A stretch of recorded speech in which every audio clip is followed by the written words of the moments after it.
My name is Mark Miner. I am an investigative writer and author.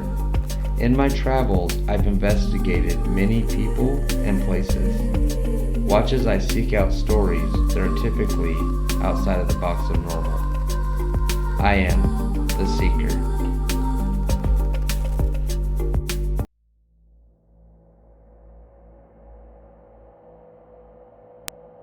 Everybody, welcome back to another episode.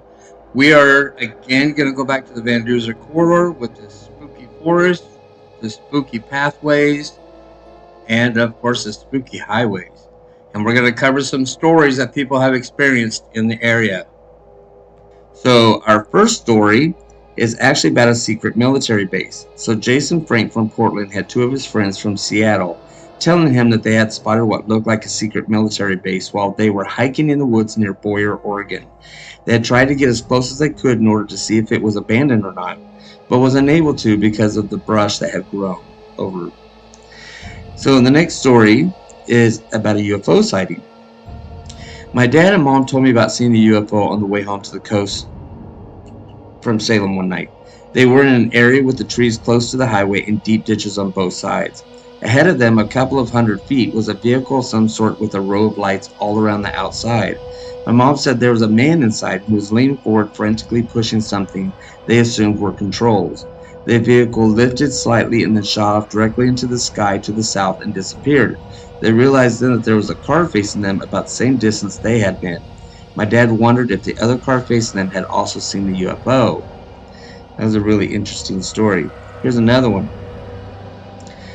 So in this story, it's about a hidden town. There's actually a hidden ghost town in the corridor as well, somewhere east of Rose Lodge. Articles on the subject will not reveal its location, but does mention a collection of 2 or 3 buildings that once comprised a tiny town, now buried beneath a lot of foliage.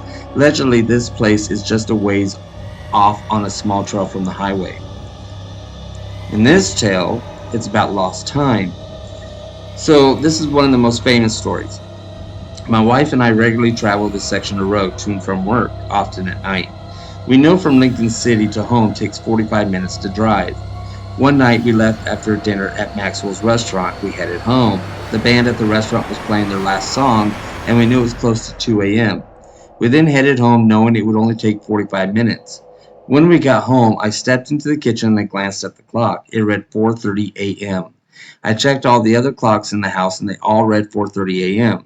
I showed the clocks to my wife, and we both stood and stared at each other as cold chills ran up our spines.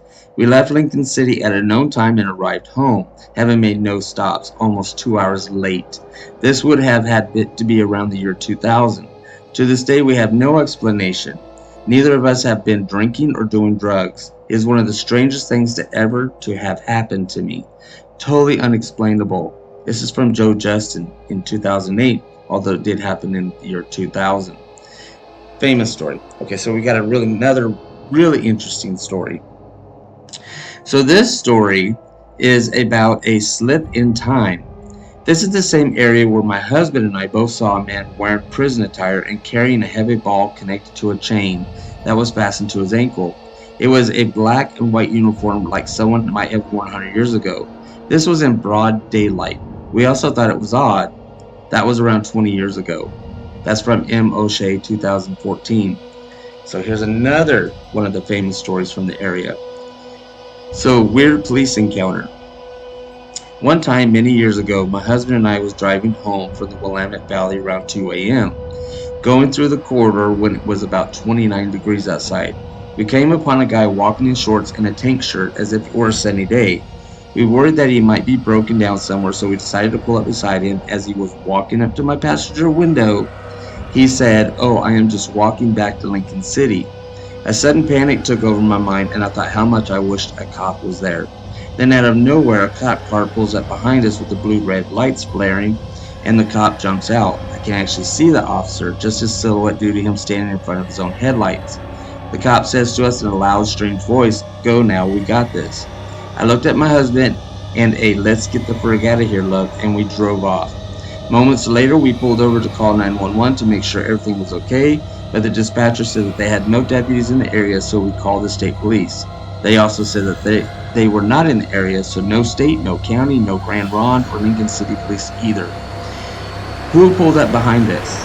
And where was this guy kept walking from that he obviously was oblivious to being freezing out? We have never driven through the corridor at night again. KD 2020. Love these stories. It's a really great area to go visit. Spooky area. A lot of other things have happened in this area. Okay, guys, stay weird. Stay tuned. I'm not done with the Van Duzer corridor yet, and I will talk with you soon. Thanks for joining me. Don't forget to subscribe.